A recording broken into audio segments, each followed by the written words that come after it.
Sveiki, ir vėl pabudome kartu, ir vėl esame mano virtuvėje.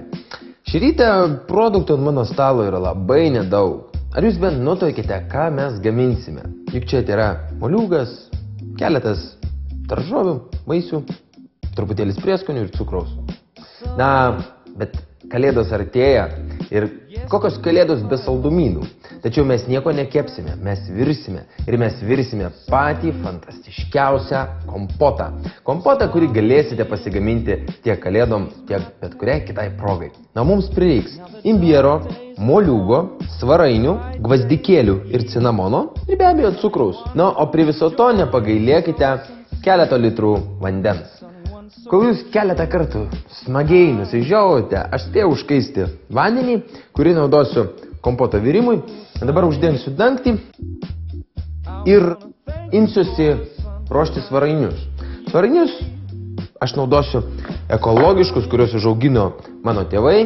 Pjausime svarainius į 4 dalis, tam, kad galėtumėme išimti svarainių sėkleles. Pirmiausiai, išdoroję svarainius mes juos sudėsime į puodą ir virsime pačius pirmus, nes iš tikrųjų svarainiai yra labai kieti. Jeigu moliūgui užtenka pavirti apytiksliai 15-20 minučių, tai svarainius mes turėsime virti galbūt apie 30-35 minutės. O dabar mums reikia susmulkinti svarainius. Kuo smulkiau susmulkinsime, tuo svarainiai greičiau išvirs. Baigėme pjaustyti svarainius ir, kaip jau minėjau, pirmiausiai juos sudėsime į verdantį vandenį. Man kažkaip iš tikrųjų labai gaila svarainio, nes svarainį mes visi pamiršome, atsirado daug importinių ingredientų, o svarainis, mūsų lietuviškasis, liko visai užmirštas. Tačiau tai yra, pavadinsiu, nerealus vaisius, nereali prieskoninė daržovė, nes vos tik įdėję ją į verdantį vandenį iš karto gauname tokį labai gerą rūgštelės kvapą.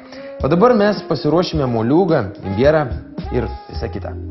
Pradėsim, ko gero, nuo to pačio imbiero, kurio aš labai nemėgstu lupti. Ir dabar galėsime susmulkinti imbierą. Įsitikinę, jog imbieras yra pakankamai gerai susmulkintas, mes galime keliauti prie svarainių. Svarainiai verda pakankamai ilgai, tačiau jeigu norime, kad imbiero gabalėliai, kurie ir taip jau yra pakankamai smulkus, bet jeigu nenorime, kad jie jaustusi, tada dedame juos tiesiai paskui svarainius. Ir be abejo, cinamonas ir gvazdikėliai taip pat. Virsime apytiksliai 15-20 minučių, o per tą laiką pasiruošime paskutinį ingredientą – moliūgą.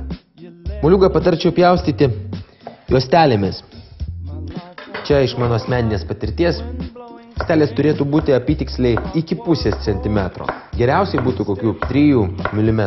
Kadangi svarainius supjausčiau labai smulkiai, labai plonais griežinėliais, jie bus jau išvirę, todėl iš karto dedame moliūgą ir pasiruošime cukrų.